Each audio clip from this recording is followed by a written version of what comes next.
পাতি পিঠা এটা পাতি পিঠা নেকি এটা বনালে এইখিনি কি হয় ইয়াৰ ভিতৰত হেৰিখিনি মিশ্ৰণখিনি ন নাৰিকল কিবা এয়া এনেকৈ তেল এটুকু দিয়ে নেকি তেল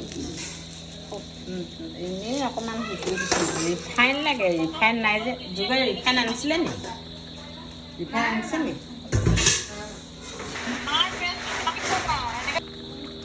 তিয়াই থওঁ নে নথওঁ তিয়াই থ'ব লাগিব কিন্তু এতিয়া তিয়ালে বেয়া ভাল হ'ব জানো নালাগে পিঠা বনাইছোঁ অঁ ঢাকন দিব লাগিব ঢাকনখন দি দিলে ভাল হয় আৰু তেতিয়াও ঢাকন দিব নালাগে এইটো পাতি চেপটা পিঠাৰ কাৰণে মিক্সাৰটো বনাইছিলোঁ যে অলপমান নাৰিকল গাখীৰ তাৰপিছত গাখীৰ চেনি নাৰিকল আৰু অকণমান পিঠাগুড়ি দিছোঁ অকল গাখীৰতে বনাইছোঁ খোলাটো